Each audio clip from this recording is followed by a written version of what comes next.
সত্যিকার অর্থে এড়িয়ে চলা হচ্ছে এক জিনিস, কিন্তু মানে আমার তো মানে সেই বছর আমার নভেম্বরের 14 তারিখে আমার 4 বছর হলো 1971-এ। তো আমার মানে খুব বেশি স্মৃতি যে আছে তা না, সত্যিকার অর্থেই তেমন স্মৃতি নেই।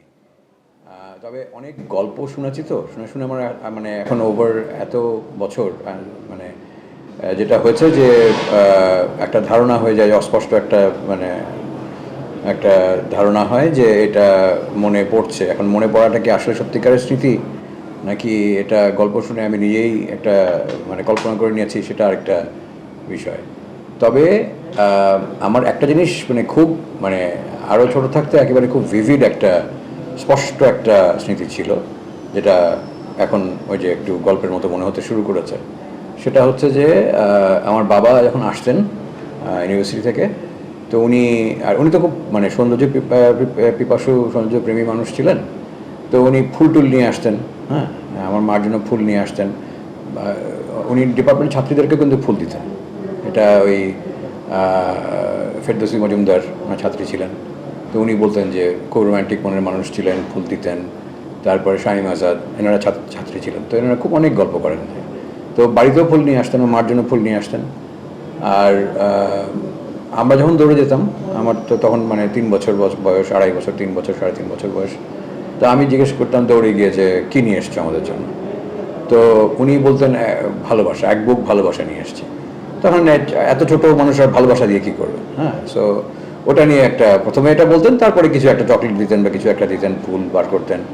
তো এটা এটা আমার মনে আছে যে মানে ওই মানে দৌড়ে যেতাম, তারপরে কোলে নিয়ে উনি প্রথমে এটা বলতেন। এটা একটা মানে একটা একটা মজা ছিল আর কি, হ্যাঁ। এখন বুঝি আমাদের বাসায় ওই ইউনিভার্সিটি কোয়ার্টারের বাড়িতে টানা বারান্দা ছিল, ওই এখন ওই বাসাগুলো আছে, ফ্ল্যাটগুলো।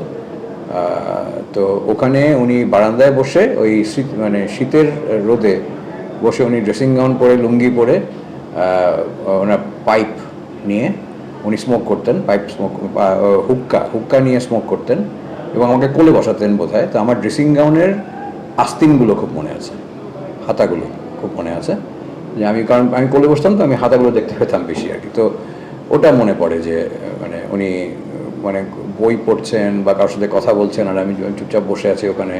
ওই যে ওম ওম ব্যাপারটা, শীতের শেষের মানে দুপুরের শেষ দিক, বিকালের দিকটা, ওই সময়ে যে মানে এখনও পর্যন্ত এই সময়টা, বছরের এই সময়টা আমাকে খুব নস্টালজিক করে দেয়। নভেম্বর মাস, ডিসেম্বর মাস, ওটা মনে হয় যে একটা সত্যিকারের স্মৃতি আর কি। উনি তো ভাষা এবং সংস্কৃতির ছাত্র এবং শিক্ষক ছিলেন। তো শান্তিনিকেতনের ছাত্র। তো উনি শান্তিনিকেতনের যেই একটা একটা বিশেষ দর্শন, হ্যাঁ, একটা পৃথিবীকে দেখার একটা বিশেষ ধরন, সেটাকে উনি ধারণ করেছেন সারা জীবন, হ্যাঁ। তো এখন সেটা ওনার উনি নোয়াখালীর ছেলে, হ্যাঁ, নোয়াখালীর একেবারে গণ্ডগ্রাম থেকে লেখাপড়া করে টোরে, যেহেতু ওনার মেধা ছিল, লেখাপড়া করে উঠে এসছেন। তারপরে তো খুব ভালো ছাত্রই ছিলেন। তারপরে ওই মানে শান্তিনিকেতনের হয়েই অনার্স পরীক্ষা দিয়ে রেকর্ড মার্ক পেয়ে পাশ করলেন। সেজন্য ওনাকে ওই মুখোজ্জ্বল, ওনার শিক্ষক মুখোজ্জ্বল একটা উপাধি দিলেন। সারা জীবন ধরে যে লেখাপড়াটা করেছেন, এটা তো আসলে মানে ভালো ছাত্র হওয়ার জন্য না, ওনার মানে জ্ঞানের আগ্রহ ছিল, একটা নেটিভ কিউরিয়াসিটি যেটাকে বলে, সব কিছু জানার একটা একটা সত্যিকারের আগ্রহ ছিল। এবং রবীন্দ্রনাথের সাহিত্যকর্ম, বাঙালি সমস্ত যারা কবি সাহিত্যিক ছিলেন তাদের সবার প্রতি তার আগ্রহ ছিল। রবীন্দ্রনাথের দর্শনে উনি একেবারে ডুবেছিলেন, হ্যাঁ। তো সেটা সামনাসামনিই তো রবীন্দ্রনাথকে সামনাসামনি দেখেননি, কিন্তু ওনার যেই চারণভূমি, যেখানে যেটা উনি সৃষ্টি করেছেন শান্তিনিকেতন, সেখানে উনি গিয়ে তাঁর রথীন্দ্রনাথ ঠাকুর, ওনার যে ছেলে পুত্র, তাঁর সাথে ওনার সখ্য ছিল। কণিকা বন্দ্যোপাধ্যায় ওনার খুবই কাছের মানুষ, মহর্দি ওনার খুব কাছের মানুষ ছিলেন। এরকম প্রচুর, মানে শান্তিদেব ঘোষ ইত্যাদি ইত্যাদি, এনারা সবাই খুব, অন্নদাশঙ্কর রায়, এনারা সবাই খুব ঘনিষ্ঠ মানুষ ছিলেন ওনার বাবার। কথা বলা, চালচলন, সমস্ত কিছু, পোশাক আশাক, সমস্ত কিছুর মধ্যেই একটা ওই রাবীন্দ্রিক ওই ওই ওই ওই ধরনটা ছিল আর কি, হ্যাঁ। যে মানে আর এবং উনি মানে বাঙালি, তো আমাদের বাঙালি মুসলমানের যেহেতু পূর্ব পাকিস্তান, তদানীন্তন পূর্ব পাকিস্তান, বাঙালি মুসলমান ডমিনেন্ট রিলিজিয়াস এবং এথনিক গ্রুপ দুই মিলে ছিল। তো ওইখানে বাঙালি মুসলমানের মধ্যে যে বাঙালিত্বটা যে একটা খুব জরুরি জিনিস, সেটা তখন তো মানে একটা থ্রেট ফেস করছিল যে ওই তমদ্দুন মজলিস এবং 47-এর আগে কাউকে রাখা যাবে না, মুসলমান সাহিত্যিকদের কবিদের প্রাধান্য দিতে হবে, হিন্দুদেরকে যতখানি পারা যায় বাদ দিয়ে দেওয়া, রবীন্দ্রনাথ ঠাকুরকে বিশেষ করে বাদ দিয়ে দেওয়া, এসব ব্যাপার স্যাপার ছিল। তো ওইটার ব্যাপারে উনি খুব সোচ্চার প্রতিবাদ সবসময় করে এসছেন। এবং তো এইটা কিন্তু ওনার স্বভাবের মধ্যে পড়ে না, কারণ উনি খুব, যেটা বলছি যে খুব স্নিগ্ধ স্বভাবের, আস্তে কথা বলতেন, ওই ধরনের মানুষ ছিলেন, সবাই তাকে নিপাট ভালো মানুষ হিসেবে জানে। কিন্তু ওইসব প্রশ্নে উনি সোচ্চার প্রতিবাদ সারা জীবন করে গেছেন, যেটা শেষ পর্যন্ত মানে ওনার যে পরিণতি হয়েছে তার মানে বড় কারণই হচ্ছে এটা, কারণ উনি রাজনীতি করতেন না। হ্যাঁ, রাজনীতি সরাসরি রাজনীতি কখনোই করেননি, সারা জীবনেই করেননি। রাজনৈতিক ধারণা বোধ তো অবশ্যই ছিল, অনেক লেখালেখির মধ্যে সে বোধ বার হয়েও আসতো। তখনকার সময় আমার বাবা খুব গোছানো মানুষ ছিলেন। হ্যাঁ, ওনার এখনও পর্যন্ত সে 1940-এর দশক থেকে 1971-এর 14 ডিসেম্বর পর্যন্ত ওনার ডায়েরি এন্ট্রি আছে। তো ওই সমস্ত ডায়েরি এখনও আছে, এটা আমার কাছে আছে। কিছু স্ক্র্যাপ বুক আছে, ছবি আছে, এটা ওটা আছে, কিন্তু যা ছিল তার খুব সামান্য একটা অংশ এখন আছে আসলে। হ্যাঁ, কারণ আমরা সেই ইউনিভার্সিটি কোয়ার্টারে থাকা, তারপর আমার মা চলে গেলেন 1990 সনে। হ্যাঁ, তখন আমার বয়স 22 বছর। তো তখন তো আমরা তো মানে জীবন চালানোই একটা বিরাট একটা ব্যাপার ছিল। তো তারপরে তো পট পরিবর্তন হয়েছে, আমার ভাইও চলে গেছেন, 2011-তে উনি মারা গেছেন। তো তারপরে আমাদের বাড়ি বদলেছে কয়েকবার করে। তো সব কিছু মিলে সব তো আর নেই। হ্যাঁ, তো ওই সময় যা ছিল তা ডক্টর মোহাম্মদ মনিরুজ্জামান বাংলার, উনি আমার বাবার ছাত্র ছিলেন, তো সুনামধন্য মানুষ, গীতিকার, কবি। তো উনি নিজে খুব আগ্রহ করে আমার বাবার রচনাবলী উনি কম্পাইল করেছিলেন। এটা বাংলা একাডেমি থেকে বার হয়েছিল। তো 3 খণ্ডে বার হয়েছিল, আরও বার হওয়ার কথা ছিল। 3 খণ্ড। প্রথম খণ্ড হচ্ছে ওনার প্রকাশিত সব বইগুলো, তারপরে কিছু অপ্রকাশিত সৃষ্টিশীল লেখা, যেটা উনি সৃষ্টিশীল লেখক হিসেবে তো আসলে পরিচিত ছিলেন না, উনি তো প্রবন্ধ লিখতেন এরকম। তো ওনার গল্প, কবিতা এগুলোও ছিল কিছু, সেগুলো অগ্রন্থিত অনেকটাই, সেগুলো ওর মধ্যে আছে। দ্বিতীয়টা হচ্ছে ওনার আরও যেগুলো নাকি অগ্রন্থিত প্রবন্ধ অনেক, সেই দ্বিতীয় খণ্ডে তা আছে। তৃতীয় খণ্ড হচ্ছে ইংরেজিতে, তো এটা কালেক্টেড ওয়ার্কস হিসেবে। তো এই তৃতীয় খণ্ড এই পর্যন্ত বার হয়েছিল। তো এছাড়া আর মানে ওনার যেটা মানে এখনও পর্যন্ত প্রকাশিত হয়নি, ওনার ডায়েরি সমস্ত কিছু আছে, ওনার স্ক্র্যাপ বুকগুলো আছে, এরকম বেশ কিছু জিনিস আছে যেগুলি মানে এখনও পর্যন্ত আমরা আসলে কাজ করেছি। আমাদের একজন চেনা প্রকাশক আছেন, উনি খুবই, তারিক সুজাত, উনি কবি, প্রকাশক। তো ওনার সঙ্গে কাজ হয়েছিল, অনেকখানি আমরা কাজ করেছিলাম। তারপরে এই কোভিডের জন্য আসলে মাঝখানে ছেদ পড়ে গেছে, কিন্তু অনেকখানি ওগুলো আমরা ঠিক করেছিলাম যে কি মানে অনেকখানি নিয়ে এসেছিলাম যে ওটার কোনো একটা প্রকাশনা করব আমরা, ওই ডায়েরি, স্ক্র্যাপ বুক এগুলো নিয়ে। তো এই নিয়ে কাজ হচ্ছে আর কি। তো এছাড়া আর অগ্রন্থিত জিনিস আমার কাছে আর নেই। ওনার তখন আসলে এমন সব লেখা আছে যেগুলো মানে এখন চিন্তা করলে, মানে এখনও যদি কেউ লেখেন সেগুলো খুব সাহসী লেখা হবে।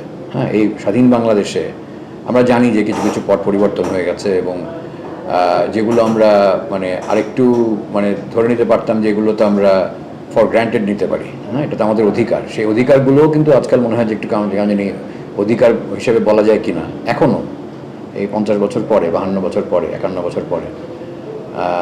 তো ওই সময় এটা তো খুবই সাহসী ব্যাপার ছিল। তো ব্যাপারটা ছিল হচ্ছে যে যা বললাম যে বাঙালির স্বরূপ, এখন সংস্কৃতি সংকট বলে ওনার একটা লেখা আছে, যেটা আমার মনে হয় একটা ডিফাইনিং একটা লেখা, মানে ওনাকে চেনার জন্য এই প্রবন্ধটা পড়তে হবে। তো এটার ব্যাপারটা ছিল হচ্ছে যে মানে তখন বলা হতো যে আচ্ছা, কাজী নজরুল ইসলাম হবেন আমাদের জাতীয় কবি, এবং ফররুখ আহমেদ, গোলাম মোস্তফা, মানে যারা মুসলমান কবি সাহিত্যিক, তাদেরকে আমরা আপন করে নেব, এবং ওই পঞ্চকবি রজনীকান্ত বা অতুল প্রসাদ সেন বা দ্বিজেন্দ্রলাল রায় বা রবীন্দ্রনাথ ঠাকুর বা যে কোনো মানে যারা নাকি 47-এর আগের বা যাদের মুসলমান না আর কি, তাদেরকে একটু মানে সরিয়ে রাখা, এই জিনিসের চেষ্টা করা। তো এগুলো নিয়ে ওনার মানে এত সোচ্চারভাবে প্রতিবাদ করেছেন, মানে এমন কথা যে আপনারা নজরুল ইসলামকে রাখবেন তো নজরুল ইসলামের তো একদিকে কালী বন্দনা, আরেকদিকে মোহাম্মদকে নিয়ে, আমাদের প্রফেটকে নিয়ে গান, তো আপনি কোনটা রাখবেন? এখন যদি ওটা রাখতে গিয়ে ওটা না রাখতে চান, তাহলে তো আপনার ওই আঠা দিয়ে সেন্টে দিতে হবে, তাও হবে না, কারণ আপনার এই পিঠে আবার দেখা যাবে যে কালী বন্দনা রয়ে গেছে। হ্যাঁ, সো এরকম কথাবার্তা বলে, এটা একটা খুবই মানে বালখিল্য একটা যুক্তি, কিন্তু আপনাদের মানে এরকম বোকার মতো কথার বিরুদ্ধে তো এই বালখিল্য যুক্তিই দিতে হয়। তারপরে উনি এসব বলেছেন যে রবীন্দ্রনাথের আমার মাথা নত করে দাও হে তোমার চরণ ধুলার তলে, অথবা একটি নমস্কারে প্রভু, এসব গান তো এই নিরাকার যে এক ঈশ্বর তার কাছেই নিজেকে সাবমিট করা। তো এইখানে তো একই জিনিস, আরেকভাবে বলছেন, আর মানে অন্য ভাষায় বলছেন, আমাদের নিজেদের ভাষায় বলছেন, বা মানে ঈশ্বরকে সম্বোধন করতে গিয়ে আল্লাহ না বলে আরেকটা শব্দ দিয়ে সম্বোধন করছেন, তো তাই বলে তাকে আমরা গ্রহণ করতে পারবো না? এটা কি ধরনের কথা? তো এরকম অনেক কিছু। তো এর মধ্যে এসব মানে কোনো প্রবন্ধ, এটা আমি সংস্কৃতি সংকটের কথা বললাম, আরও এই ধরনের এই নিয়ে অনেক প্রবন্ধ আছে। তো এগুলো ছাপা হতো যেসব খবরের কাগজে, এমনও হতো যে মানে এমনই একটা অ্যাডভার্সিটি ছিল ওই সময় যে দেখা যেত যে ওই খবরের কাগজের সম্পাদক টিকা টিপ্পণী দিয়ে দিচ্ছেন ওনার বিরুদ্ধে কথা বলে, ওনার লেখাটা ছাপিয়ে ওনার বিরুদ্ধে কথা বলবে। তো একেবারে রীতিমতো প্রভোক করা আর কি, ওনাদের যে লিডারশিপ তাদেরকে ওনার বিরুদ্ধে প্রভোক করা, এরকম একটা ঘটনা আমি দেখেছি। তো এই রকম বৈরী পরিবেশে উনি কিন্তু একবার দুবার না, উনি বলেই গেছেন এটা কনসিস্টেন্টলি, বছরের পর বছর এই লিখে গেছেন, বলে গেছেন, সভা সমিতিতে কথা বলেছেন, লেখালেখি করেছেন, সমস্ত কিছু মানে ওনার যা ছিল তাই দিয়ে উনি প্রতিবাদ করেছেন। হ্যাঁ, তখন যেটা ছিল কি, তখন মানে আমাদের রীতিমতো সংগ্রাম করে বাংলা ভাষাটাকে, সংস্কৃতিকে আমাদেরকে এস্টাবলিশ করতে হচ্ছে। তার থেকে কিন্তু এখন পরিবর্তন হয়েছে। হ্যাঁ, বাংলা ছাড়া আসলে আমাদের দেশে আর কোনো ভাষার কোনো মানে প্রিডমিনেন্সের কোনো সুযোগ আর নেই। তো কিন্তু মানে সব কিছুই, শিক্ষা ব্যবস্থার যে অবস্থাটা হয়েছে তা হচ্ছে যে একটা অযোগ্য এবং অপ্রাসঙ্গিক এবং আমাদের কাছে, আমাদের সংস্কৃতির কাছে জন্য যেগুলো মানে আমাদের নিজেদের জিনিস না, এমন বাইরের জিনিস ইম্পোজ করে একটা অদ্ভুত উটকো জিনিস তৈরি করা, এটা করা হচ্ছে। এগুলো খুবই আমি মনে করি যে মানে একেবারেই গ্রহণযোগ্য না এ ধরনের ঘটনাগুলো। আর বাংলা, হ্যাঁ, বাংলা সব স্তরে বাংলা ভাষা হওয়া দরকার, কিন্তু একই সঙ্গে আমার মনে হয় যে আমাদের বিদেশি ভাষা মানে ইংরেজি ভাষা, যেটা মানে আমাদের ছেলে মেয়েদেরকে অনেক সুযোগ সৃষ্টি করে, সেটারও একটা পাশাপাশি আমাদের প্রাধান্য দেওয়া উচিত এখনকার যে অবস্থা সেটা বুঝে। 8ই ডিসেম্বর উনি ইউনিভার্সিটি ক্যাম্পাস ছেড়ে চলে গেছিলেন, কারণ তখন অলরেডি কানাঘুষা হচ্ছে যে এরকম কোনো একটা ঘটনা ঘটতে পারে। তো 8ই ডিসেম্বর উনি প্রথমে গেছিলেন কিন্তু ওনার মামা শ্বশুরের বাড়িতে।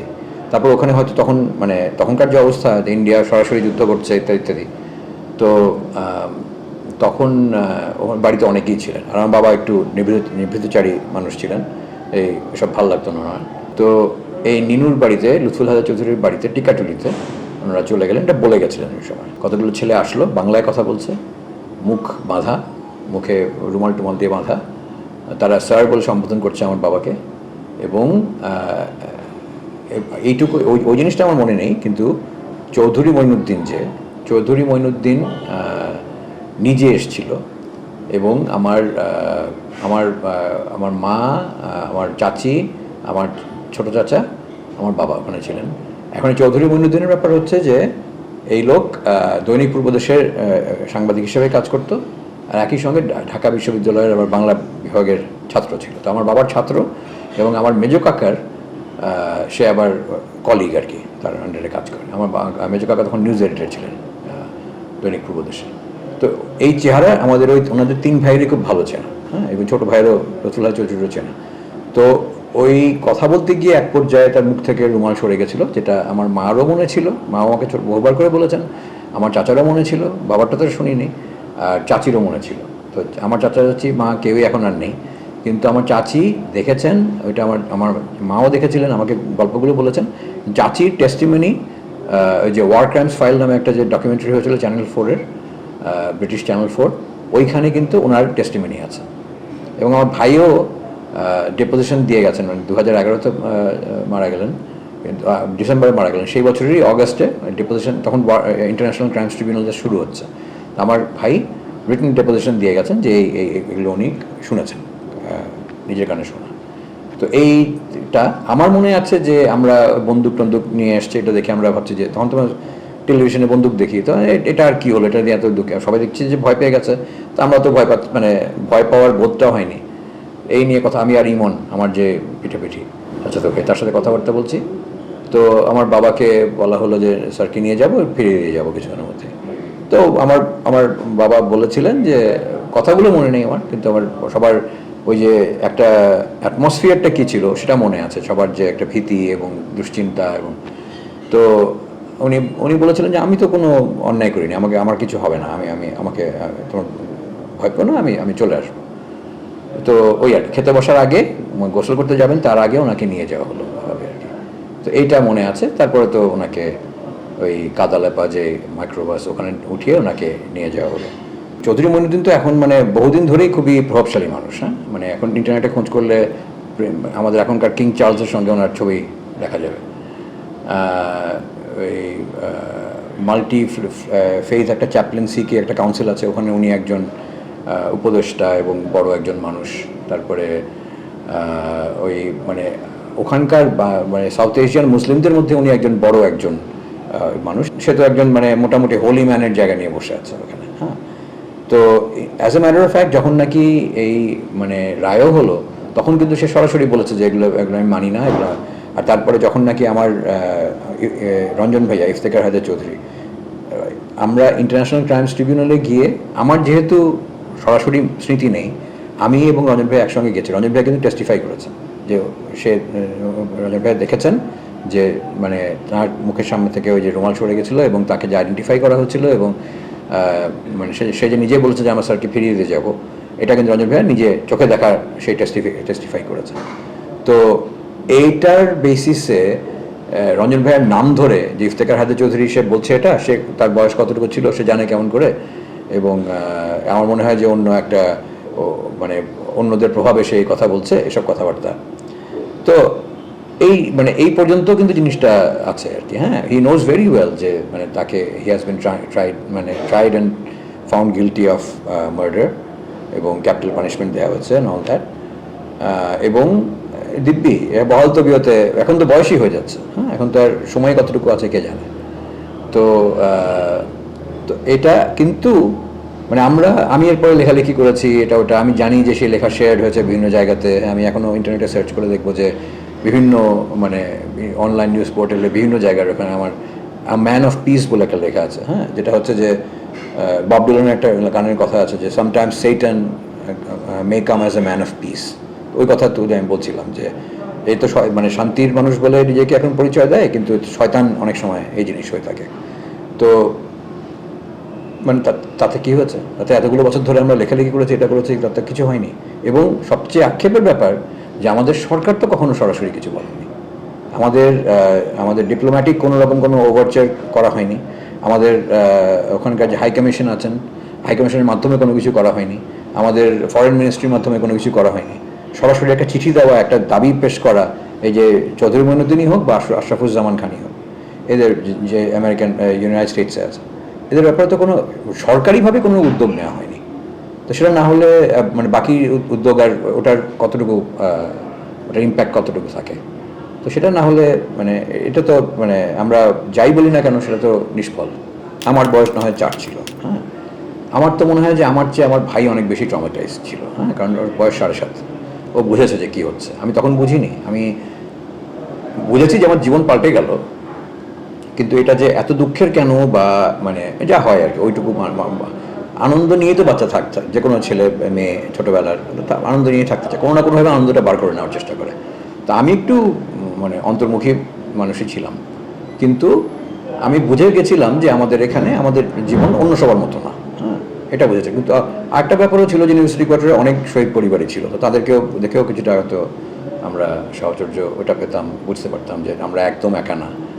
তো এখন মানে এই যে ট্রমার মধ্যে দিয়ে গিয়ে যারা যেসব পরিবার গেছে, আমি ধরুন মেঘনা গুহ ঠাকুরতা, উনি তো বড় ছিলেন, উনি দেখেছেন ওনার বাবার সামনে ওনার লাশ পড়ে আছে ইত্যাদি।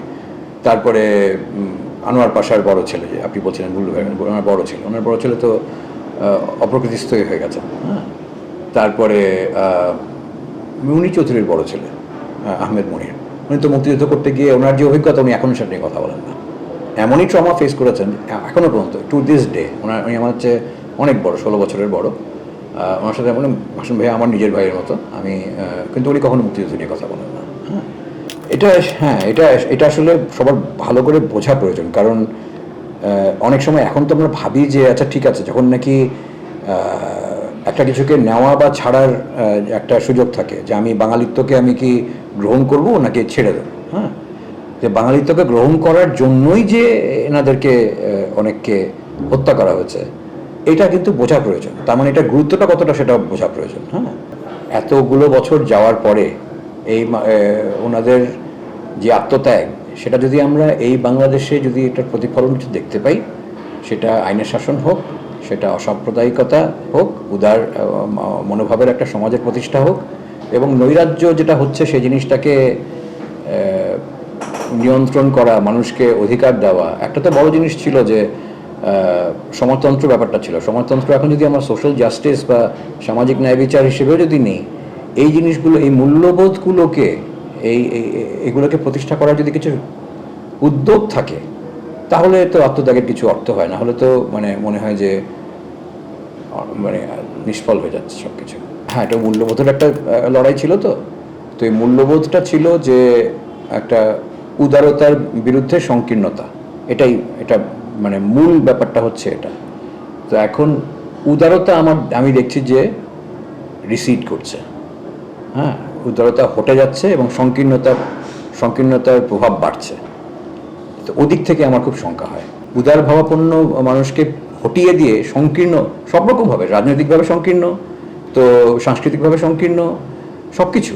হ্যাঁ, যে মূল্যবোধ আর সব কিছুকে হচ্ছে যে একটা জাগতিক মেটেরিয়াল গেইন দিয়ে, যে আমার কার কত প্রতিপত্তি অর্থ আছে, তার মানে চুরি যথেষ্ট করে ফেললে সে মানুষকে সম্মান করতে হবে, এই জিনিসটা প্রতিষ্ঠিত হয়ে যাচ্ছে।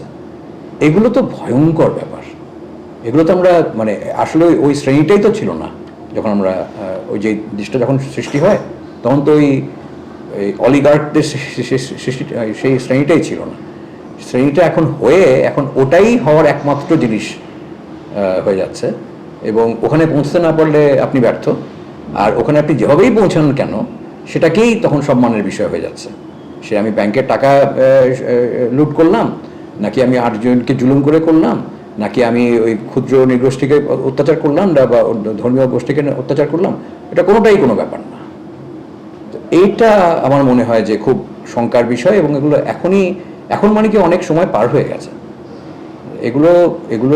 এগুলোকে দেখে সত্যিকার অর্থে এগুলোকে অ্যাকনলেজ করার, যে ঘটনাগুলো যে ঘটছে সেগুলো স্বীকার করার বিষয় আছে। এখন স্বীকারটাই তো দেখা যাচ্ছে করা হয় না। এই ডিনায়াল একটা বিরাট ব্যাপার হয়ে যাচ্ছে। তো স্বীকার করা, অ্যাকনলেজ করা এবং এগুলোকে নিয়ে কাজ করা, এটা খুব জরুরি বিষয় হয়ে যাচ্ছে আমার মনে হয়। দেখুন, সবচেয়ে আগে তো হচ্ছে মানুষ খেয়ে পড়ে বাঁচতে পারছে কিনা। হ্যাঁ, তো সেগুলো যদি দেখি তাহলে তো হ্যাঁ, আমাদের মানে 1972-এ এই ভূখণ্ডের মানুষের জীবন লাইফ এক্সপেক্টেন্সি ছিল 44 বছর, এখন হচ্ছে 72 বা 73। এখন কম বয়সে বাচ্চা মারা যাওয়া সেটা অনেক কমে গেছে। এখন ভালো পানি অ্যাক্সেস পান এরকম মানুষ সেই সংখ্যা অনেক বেশি। এখন একেবারে হতদরিদ্র অবস্থা থেকে উঠে এসছেন এরকম সংখ্যাটাও আগের চাইতে অনেক বেশি, সংখ্যা এবং পার্সেন্টেজ সেটা আগের চাইতে বেশি। তো ওদিক থেকে হ্যাঁ, আমরা যদি হিউম্যান ডেভেলপমেন্ট ইন্ডিকেটরস, যেটা অমর্ত্য সেন বাবু আমাদের মানে খুব নোবেল লরিয়েট ইকোনমিস্ট, উনি এটা নিয়ে অনেক কথাবার্তা বলেন যে ভারতের তুলনায় যদি বাংলাদেশের তুলনা আসে, যে হ্যাঁ কীরকম কী হচ্ছে উন্নয়ন, পার ক্যাপিটা জিডিপি ইত্যাদি ইত্যাদি। কিন্তু একই সঙ্গে এটাও সত্যি যে প্রান্তিক মানুষ আরও অবস্থা হতদরিদ্র হয়ে যাচ্ছে, এই বটম 5% সেটা হচ্ছে। এবং এমন একটা শ্রেণীর সৃষ্টি হচ্ছে, যেটা বলছিলাম যে অলিগার্কদের শ্রেণী, যারা সব কিছুর ঊর্ধ্বে, যে অশিক্ষাই যেন, নির্বুদ্ধিতাই যেন একটা, এটাই ইজ দ্য নর্ম। এবং মানে জোর গলায় একটা কিছু ধমক দিয়ে কাউকে চুপ করিয়ে দেওয়া, এটাই হচ্ছে মানে আমার প্রভাবের একটা প্রতিফলন। তো এগুলো খুব দুশ্চিন্তার বিষয়। আমার মনে হয় যে যেই বাংলাদেশ হতে চাই, অনেক কিছু হয়েছে, অবশ্যই হয়েছে। মানে আমি যদি একেবারে গ্রামগঞ্জে গিয়ে দেখি তাহলে মানুষ আগের চেয়ে হয়তো ভালোই আছেন, কিন্তু একই সঙ্গে তার সঙ্গে যে যে দেশটাকে আমরা প্রতিষ্ঠা করতে চেয়েছিলাম তার থেকে আমার মনে হয় আমরা অনেক দূরে আছি এবং কোন কোন দিক থেকে দূরে সরে যাচ্ছি।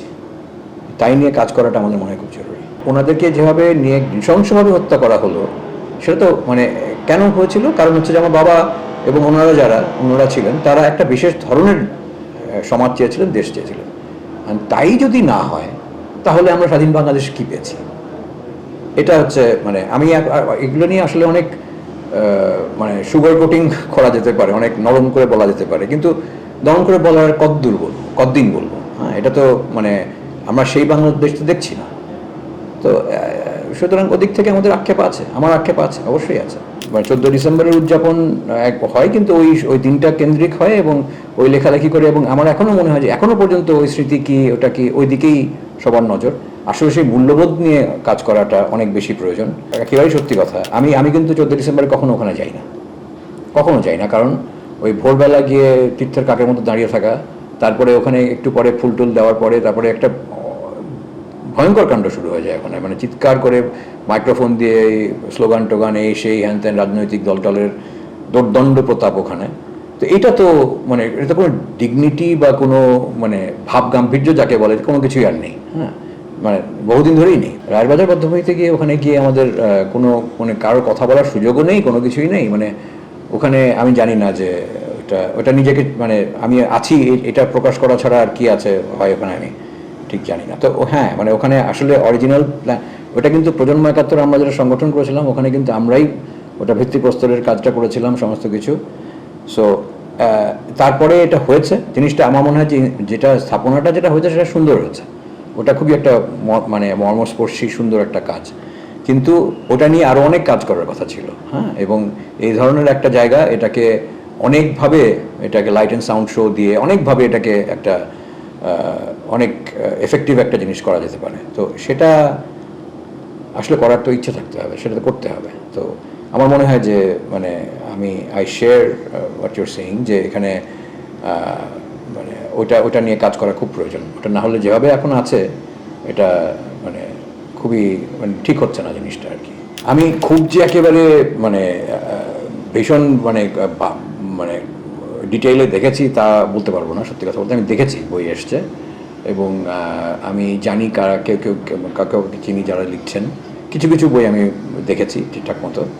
তো আমার মনে হয় সেটা হচ্ছে যে আসলে অনেক ক্ষেত্রেই, সব ক্ষেত্রে না, অনেক ক্ষেত্রেই আসলে অ্যাজেন্ডা ড্রিভেন হয়ে যাচ্ছে। হ্যাঁ, যে আমি একটা বিশেষ ন্যারেটিভকে আমি করব, আমি ওই চিন্তা করে জিনিসগুলো লেখা, এগুলি আমার মনে হয় যে একটু মানে আমি জানি যে ইতিহাস যিনি লেখেন তারই ন্যারেশন, তারই গল্প, কিন্তু এখানে যা হয়েছে সেটাকে আসলে একটু অবমাননা করা হয় যদি আমি ঠিকভাবে রিপ্রেজেন্ট না করি যে আসলে ঘটনাগুলো কি ঘটেছিল, এবং এক ধরনের একটা মানে নৈর্ব্যক্তিকতা, অবজেক্টিভিটি যদি না থাকে তাহলে এটা ওটাকে সম্মান করা হয় না, ঘটনাগুলোকে যা যা ঘটেছিল সেগুলোকে সম্মান করা হয় না। তো এটা কঠিন কাজ, সহজ কাজ না। হ্যাঁ, মনে হয় যে এখন যেহেতু বুঝি যে আমার নিজের বয়স ওনার যা বয়স হয়েছিল তার তুলনায় বেশি, যথেষ্টই বেশি, আমার খুব দুঃখ হয় যে এই মানুষটা, কারণ সারা জীবন কষ্ট করে এত মানে সংগ্রাম করে এত ত্যাগ মানে উনি ভীষণ রকম, ওনার ওই সৎ ভাই বোনরা ছিলেন নোয়াখালী গ্রামে, উনি সমস্ত কিছু ছেড়ে টেড়ে দিয়ে নিজের স্বার্থ ত্যাগ করে এখানে চলে এসেছিলেন, নিজের জীবনটা নতুন করে শুরু করেছিলেন এখানে যা করেছেন সেটা নিজের একেবারে ঘামে গড়া। তো সেই মানুষটা এত কষ্ট করে এক জায়গায় এসে জীবনটা ওনার শুরুই হচ্ছিল আসলে, তখনই ওনাকে নিয়ে গিয়ে এভাবে একটা বিভৎস পরিণতি ওনার হলো। সেলফোন কোম্পানি বোধহয় তারা হাসি মুখে আত্মত্যাগ করেছেন, এই ধরনের একটা ট্যাগলাইন দিয়ে একটা করেছিল। তা আমার তখন খুব আসলে বিরক্ত লেগেছিল। হ্যাঁ, হাসি মুখে আত্মত্যাগ মানেটা কি? হাসি মুখে কে আত্মত্যাগ করে? এবং আমি তো জানি আমার বাবাকে সামনে নিয়ে তখন মুখে তো হাসি ছিল না, হাসি থাকার তো কোনো কারণ নেই। এটা কি তামাশা? এটা কি মানে এটা একটা মানে জিনিসটাকে চিপেন যে করে ফেলা হয়, এটার যে মানে কত বড় আত্মত্যাগ, কত বড় যে একটা ট্র্যাজেডি, সেটাকে যে ডিমিনিশ করে ফেলা হয় যখন নাকি হাসি মুখের কথা বলা হয়, তো এটা তারা এটা বুঝবে না কেন?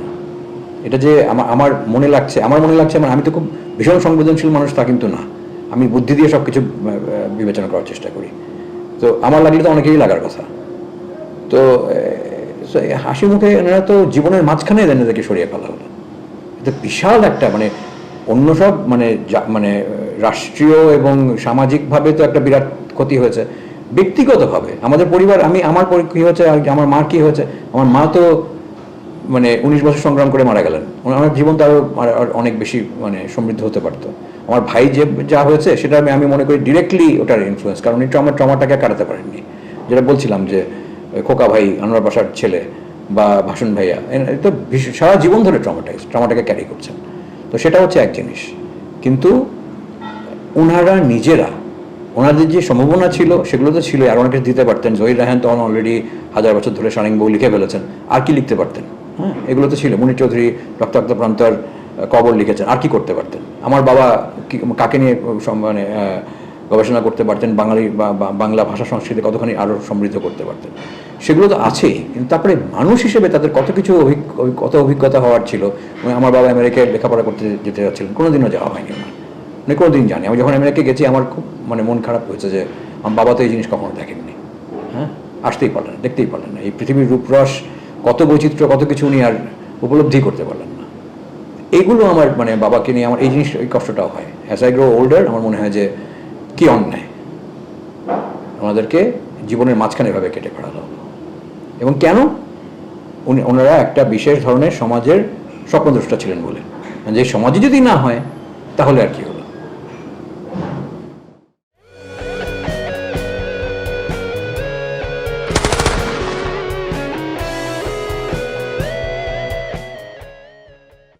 সংবাদ, ফিচার ও অনুষ্ঠানের জন্য ভিজিট করুন সংবাদ প্রকাশের ওয়েবসাইট এবং যুক্ত থাকুন ফেসবুক পেজ ও ইউটিউব চ্যানেলের সঙ্গে।